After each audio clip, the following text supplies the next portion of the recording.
ഒരിക്കലും രാജാവ് കൊട്ടാരത്തിൽ കൂടി നടക്കുന്ന സമയത്ത് തൻ്റെ പൂർവികന്മാരുടെ എല്ലാ ചിത്രങ്ങൾ വളരെ മനോഹരമായി ഏതോ ചിത്രകാരന്മാർ വരച്ചു വെച്ചിരിക്കുന്നത് ശ്രദ്ധയിൽപ്പെട്ടു. രാജാവിനും ഒരു ആഗ്രഹം തോന്നി, തൻ്റെ കാലശേഷം തൻ്റെ ചിത്രവും അതിമനോഹരമായി ഇവരുടെ ചിത്രങ്ങൾക്കൊപ്പം ഉണ്ടാവണം.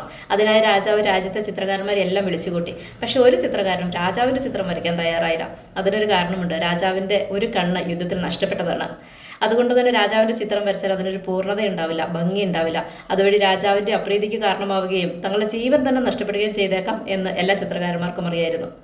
പക്ഷേ അന്വേഷണങ്ങൾക്കൊടുവിൽ ഒരു ചിത്രകാരൻ രാജാവിൻ്റെ ചിത്രം വരയ്ക്കാൻ തയ്യാറാണ് എന്നറിയിച്ചുകൊണ്ട് കൊട്ടാരത്തിലെത്തി. എല്ലാവരും അയാളെ ആ ഉദ്യമത്തിൽ നിന്ന് തടഞ്ഞു. പക്ഷെ അയാൾ ഒരിക്കലും പിന്മാറാൻ തയ്യാറായിരുന്നില്ല. അങ്ങനെ അയാൾ ആ ചിത്രരചന ആരംഭിച്ചു.